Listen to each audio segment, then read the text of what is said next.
एक छोटे से कस्बे की बेटी, जिसके सपने उसे हजारों किलोमीटर दूर यमन ले गए। सन 1987 में भारत के केरल राज्य के पालक्काड जिले के कोलेंगोडे कस्बे में एक बच्ची का जन्म हुआ। उस बच्ची का नाम था निमिषा प्रिया। किसी ने भी नहीं सोचा था कि एक यही नाम पूरी दुनिया में चर्चा का विषय बन जाएगा। निमिषा का बचपन एक साधारण परिवार में बीता। उनके पिता का नाम वेलायुधन कुट्टी था और उनकी माता का नाम प्रेमा कुमारी। दोनों दिन रात मेहनत करके अपने परिवार का पालन पोषण करते। परिवार की आर्थिक स्थिति बहुत अच्छी नहीं थी। कई बार घर का खर्च चलाना भी कठिन हो जाता था, लेकिन उनके माता पिता ने कभी मेहनत करना नहीं छोड़ा। निमिषा अपने माता पिता की इकलौती संतान थी। उनका कोई भाई या बहन नहीं था। यही कारण था कि उनके माता पिता की सारी उम्मीदें और सपने अपनी बेटी से जुड़े हुए थे। वे चाहते थे कि उनकी बेटी अच्छी शिक्षा प्राप्त करे, सम्मानजनक जीवन जिए और परिवार की आर्थिक स्थिति को बेहतर बनाए। उपलब्ध सार्वजनिक जानकारी के अनुसार निमिषा के माता पिता ही उनके अभिभावक थे। किसी अन्य कानूनी अभिभावक का उल्लेख विश्वसनीय स्रोतों में नहीं मिलता। बचपन से ही निमिषा पढ़ाई में रुचि रखती थी। वह समझती थी कि शिक्षा ही उनके परिवार का भविष्य बदल सकती है। आर्थिक कठिनाइयों के बावजूद उन्होंने अपनी पढ़ाई जारी रखी। उनके माता पिता ने भी हर संभव प्रयास किया कि उनकी पढ़ाई बीच में न छूटे। बाद में उन्होंने नर्स बनने का निर्णय लिया। नर्सिंग की पढ़ाई आसान नहीं, क्योंकि परिवार की आय बहुत सीमित थी। कुछ रिपोर्टों के अनुसार उनकी पढ़ाई पूरी करने में स्थानीय चर्च ने भी आर्थिक सहायता की थी। इससे उन्हें अपना प्रशिक्षण पूरा करने का अवसर मिला। नर्सिंग का प्रशिक्षण पूरा करने के बाद उन्होंने केरल में कुछ समय तक नौकरी की, लेकिन वहां मिलने वाली आय से परिवार की आर्थिक स्थिति में कोई बड़ा बदलाव नहीं आया। वह अपने माता पिता को बेहतर जीवन देना चाहती थी। इसी कारण उन्होंने विदेश जाकर काम करने का निर्णय लिया। उस समय यमन में भारतीय नर्सों के लिए रोजगार के अवसर उपलब्ध थे। इसलिए सन 2008 में निमिषा ने यमन जाने का फैसला किया। उन्हें विश्वास था कि विदेश में नौकरी करके वे अपने परिवार की आर्थिक स्थिति बदल देंगी, लेकिन उन्हें यह बिल्कुल भी पता नहीं था कि उनका यह फैसला उनके जीवन का सबसे बड़ा मोड़ बन जाएगा। जिस देश में वह अपने सपनों को पूरा करने गई थी, वहीं आगे चलकर उनका नाम एक ऐसे मामले से जुड़ गया जिसने भारत ही नहीं बल्कि पूरी दुनिया का ध्यान अपनी ओर खींच लिया। यहीं से शुरू होती है निमिषा प्रिया की उस कहानी की अगली कड़ी, जिसने उनके जीवन की दिशा हमेशा के लिए बदल दी। यमन में नई शुरुआत और एक ऐसी मुलाकात जिसने सब कुछ बदल दिया। सन 2008 निमिषा प्रिया ने अपने माता पिता से विदा ली और बेहतर भविष्य की उम्मीद लेकर भारत से यमन के लिए रवाना हो गई। उनके मन में एक ही सपना था, अच्छी नौकरी करना, परिवार की आर्थिक स्थिति सुधारना और अपने माता पिता को वह जीवन देना जिसके वे हकदार थे। यमन पहुंचने के बाद उन्होंने एक अस्पताल में नर्स के रूप में काम शुरू किया। उनकी मेहनत और लगन की वजह से वे अपने काम में अच्छी पहचान बनाने लगी। विदेश में जीवन आसान नहीं था। नई भाषा, नई संस्कृति और नए कानूनों के बीच उन्हें हर दिन खुद को डालना पड़ रहा था। इसी दौरान उनकी मुलाकात केरल के रहने वाले टॉमी थॉमस से हुई। कुछ समय बाद दोनों ने विवाह कर लिया। विवाह के बाद उनकी एक बेटी का जन्म हुआ। परिवार धीरे धीरे आगे बढ़ रहा था और ऐसा लग रहा था कि निमिषा के सपने पूरे होने लगे। नर्स के रूप में अनुभव बढ़ने बाद निमिषा ने अपना छोटा सा चिकित्सा केंद्र खोलने का सपना देखा। लेकिन यमन के कानून के अनुसार किसी विदेशी नागरिक को स्थानीय साझेदार के बिना ऐसा व्यवसाय चलाने की अनुमति नहीं थी। इसी कारण उनकी मुलाकात लाल अब्दु मेहदी नाम के एक यमनी नागरिक से हुई। वह उनके व्यवसाय में स्थानीय साझेदार बना। शुरुआत में सब सामान्य दिखाई देता था और निमिषा को लगा कि अब उनका सपना पूरा हो जाएगा। लेकिन कुछ समय बाद दोनों के बीच विवाद शुरू हो गया। निमिषा और उनके परिवार ने बाद में आरोप लगाया कि मेहदी ने उनका पासपोर्ट अपने कब्जे में ले लिया, आर्थिक रूप से उनका शोषण किया और उन्हें स्वतंत्र रूप से काम करने से रोका। दूसरी ओर अदालत में मेहदी के परिवार ने इन आरोपों को स्वीकार नहीं किया, इसलिए इन दावों को आरोप के रूप में ही देखा जाना चाहिए। समय बीतता गया और दोनों के बीच तनाव लगातार बढ़ता गया। निमिषा कई बार स्थिति से बाहर निकलने की कोशिश करती रहीं, लेकिन उन्हें कोई आसान रास्ता नहीं दिख रहा था। उन्हें यह बिल्कुल भी अंदाजा नहीं था कि आने वाले दिनों में लिया गया एक फैसला उनकी पूरी जिंदगी बदल देगा और उन्हें एक ऐसे कानूनी मामले के केंद्र में ला खड़ा करेगा जिसकी चर्चा पूरी दुनिया में होगी। निमिषा और उनके परिवार के अनुसार कुछ समय बाद उनके और उनके स्थानीय साझेदार तलाल अब्दो मेहदी के बीच संबंध लगातार बिगड़ने लगे। बचाव पक्ष का कहना था कि मेहदी ने उनका पासपोर्ट अपने पास रख लिया था और उन्हें स्वतंत्र रूप से देश छोड़ने या अपने काम पर पूरा नियंत्रण रखने में कठिनाइयां आ रही थी। दूसरी ओर अभियोजन पक्ष और मेहदी के परिवार ने इन आरोपों को स्वीकार नहीं किया, इसलिए इन दावों को आरोप के रूप में ही देखा जाना चाहिए। रिश्तों में तनाव बढ़ता गया। दोनों के बीच भरोसा लगभग समाप्त हो चुका था। निमिषा का कहना था कि वे अपना पासपोर्ट वापस पाना चाहती थी ताकि अपनी स्थिति पर नियंत्रण हासिल कर सकें।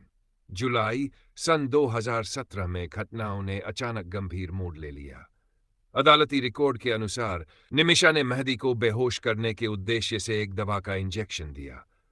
बाद में उन्होंने कहा कि उनका उद्देश्य उसकी हत्या करना नहीं था, बल्कि उसे कुछ समय के लिए बेहोश करके अपना पासपोर्ट वापस लेना था। लेकिन घटनाएं उनकी योजना के अनुसार नहीं हुई। इंजेक्शन देने के बाद मेहदी की तबीयत बिगड़ गई और उसकी मृत्यु हो गई।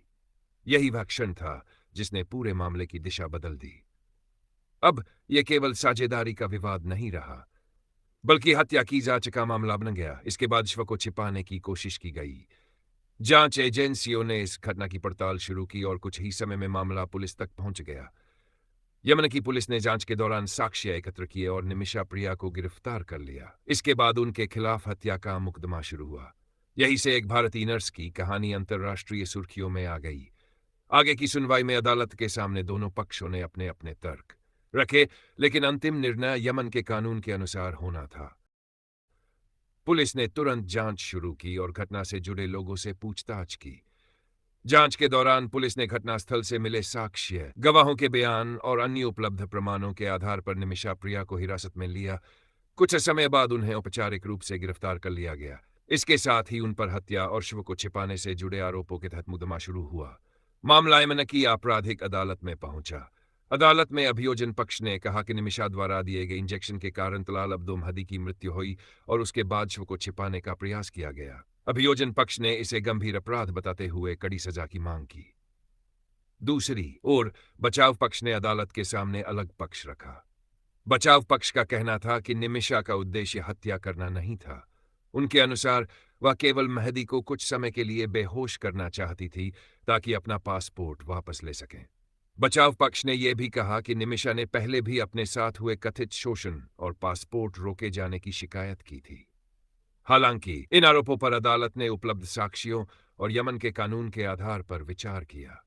लंबी सुनवाई के बाद अदालत ने उपलब्ध साक्ष्यों के आधार पर निमिषा प्रिया को दोषी ठहराया। इसके बाद यमन की अदालत ने उन्हें मृत्युदंड की सजा सुनाई। बाद में उन्होंने ऊपरी अदालतों में अपील की, लेकिन वह राहत नहीं मिल सकी जिसकी उन्हें उम्मीद थी। अंततः सर्वोच्च न्यायिक स्तर पर भी सजा बरकरार रही। इस बीच भारत में भी यह मामला चर्चा का विषय बन गया। निमिषा का परिवार, सामाजिक संगठन और कई स्वयंसेवी समूह उन्हें बचाने के लिए प्रयास करने लगे। भारत सरकार ने भी उपलब्ध राजनीतिक माध्यमों से सहायता देने की बात कही, लेकिन यमन के न्यायिक फैसले में सीधे हस्तक्षेप करना संभव नहीं था।